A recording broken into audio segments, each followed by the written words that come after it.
미국의 공영방송 VOA에서 한국의 자체 핵무장에 대해 가능성을 열어둬야 한다는 내용이 보도되었습니다. 엘브리지 콜비와 로버트 피터스가 나와서 의견을 제시했으며 엘브리지 콜비의 경우 트럼프의 외교 안보 최측근입니다. 미국은 현재 중국을 견제하는 데 중점을 두고 있으며 국방비가 줄어들고 있기 때문에 북한을 대응하기 위해서는 대한민국의 자체 핵무장도 수많은 방법 중 하나라는 의견입니다. 영상을 보기 전 구독, 좋아요, 알림 설정 부탁드립니다. 2024년 4월경 엘브리지 콜비 전 국방부 전략대발 담당 부차관보와 국내 언론사와 인터뷰가 있었습니다. 이는 대한민국의 자체 핵무장에 대한 내용이었으며 이 인터뷰가 나오기 3일 전 미국 국영방송인 VOA에서 한국의 핵무장 관련한 인터뷰가 나왔습니다. VOA의 인터뷰와 지금까지 했던 한국 핵무장의 인터뷰를 종합하여 여러분께 설명드리겠습니다. VOA에서는 미국의 엘브리지 콜비 전 미국 국방부 전략 및 전력개발부 차관보와 로버트 피터스 헤리티지 재단 연구원이 인터뷰를 진행했습니다. 지금부터는 인터뷰의 내용입니다. 북한과 이란의 군사기술적으로 진행한 협력은 1980년대부터 진행되었습니다. 얼마 전 이란이 이스라엘을 상대로 발사한 미사일의 경우 북한 미사일을 기반으로 만들어진 무기입니다. 북한이 전달해준 미사일은 무수단 미사일과 노동 미사일로 예상하고 있습니다. 이 미사일을 이스라엘의 99% 요격했습니다. 이 대응에는 미국의 도움뿐만 아니라 일부 아랍 국가의 지원도 대기하고 있었습니다. 현재 대한민국은 이스라엘의 상황이 될 수 있다는 것을 이해하고 있습니다. 대한민국과 북한의 관계가 이스라엘과 이란의 관계와 비슷하기 때문입니다. 대한민국의 경우 이스라엘보다 국토가 좁기 때문에 사드나 패트리엇 포대가 효과적으로 북한 미사일을 대응할 수 있습니다. 그리고 북한의 미사일에 대한 정보를 공유하기 위한 대한민국, 미국, 일본의 동맹의 협력이 지속적으로 이루어질 것이라고 예상합니다. 그래서 앞으로 벌어질 군사적 도발에 대응하기 위해 미국은 세 국가의 긴밀한 협력을 매우 지지합니다.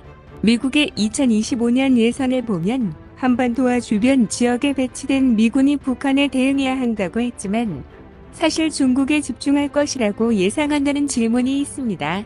하지만 그 국방 예산은 두 개의 전쟁에 대비할 수 있는 수준이 아닙니다. 오히려 중국을 미국이 상대할 수 있을지 없을지 확신도 없는 상태입니다. 현재 미국은 사상 초유의 준비 태세를 겪고 있습니다. 미국이 보유하고 있는 공격 잠수함의 40%가 해외 전장에 배치되어 있기 때문입니다. 우크라이나, 이스라엘과 같은 곳에 배치된 미사일 방어망에서도 많은 미사일을 사용하고 있습니다. 그래서 지금 미국은 대응하기에 급급하지 제대로 싸울 수 있는 물자와 군대를 갖추지 못하고 있습니다. 국방비도 부족하고 제대로 된 군대도 부족한 상태에서 중국을 견제하는 데 집중하고 있지만 이것은 미국이 대한민국을 포기한다는 뜻이 절대 아닙니다. 대한민국은 미국과 중요한 동맹국이고 우리는 이 동맹을 강하게 지지합니다. 그래서 지금 이 중요한 동맹인 대한민국이 대북 방어를 할 수 있게 미사일 방어 시스템과 핵우산을 포함한 프로그램을 제공해야 합니다. 그리고 현재 북한의 핵과 미사일 기술이 고도화되고 있는데 근시일 내에 미국과 대한민국은 북한의 미사일을 방어하기 힘든 상태까지 다다를 수 있습니다. 하지만 이것을 막기 위해 북한을 향한 대규모 선제 공격은 현실적인 방안이 아니기 때문에 현실적인 이야기를 의제로 올려 고민해야 합니다. 그리고 한국은 미국이 미국의 도시를 희생하면서 북한에 대응을 할 것이라는 믿음에 의존해선 안 됩니다. 왜냐면 과거 파리를 위해 뉴욕을 포기할 수 있냐는 질문에 선뜻 대응하지 못했기 때문입니다. 그래서 우리는 유럽을 위해 많은 재래식 전략과 핵 전력을 배치했고 이 사이에 영국과 프랑스가 핵을 보유하게 되었습니다. 냉전 시대에는 미군이 50만 명 전진 배치되었었고 이 당시의 나토 동맹은 270만 명의 병력과 수많은 탱크, 전투기를 갖췄습니다. 이런 재래식 전략은 동맹국들이 신뢰할 만한 태세가 됩니다. 그리고 당시 유럽에 배치한 미국 핵은 약 6,000기였습니다. 핵전쟁으로 벌어져 미국의 도시를 내주게 되면 큰 타격을 입기 때문에 수많은 핵을 배치한 것입니다. 냉전 시대 때처럼 미국은 대한민국의 도시를 지키기 위해 미국의 도시를 포기하기는 어렵습니다. 그렇기 때문에 저는 대한민국의 핵무기를 다시 배치하는 것을 긍정적으로 생각하고 있습니다. 핵을 가지는 것도 서로에게 재앙으로 끝날 전쟁이니 이 소용돌이에 휘말리는 것을 원치 않는다는 의미로 보여지기 때문입니다. 이것은 평화로 이루어지기 때문에 중요한 의미라고 생각합니다. 그리고 북한의 위협을 실제적으로 완화시킬 수 있는 전력과 방어 태세를 갖추는 것이 중요합니다. 하지만 오늘날의 미국은 서태평양 지역에 재래식 군사 역량뿐만 아니라 전술핵 역량도 갖추지 못했습니다. 그래서 하루빨리 적을 억제할 수 있는 해상순항 미사일과 항공순항 미사일, 전술핵 역량을 갖춰야 합니다.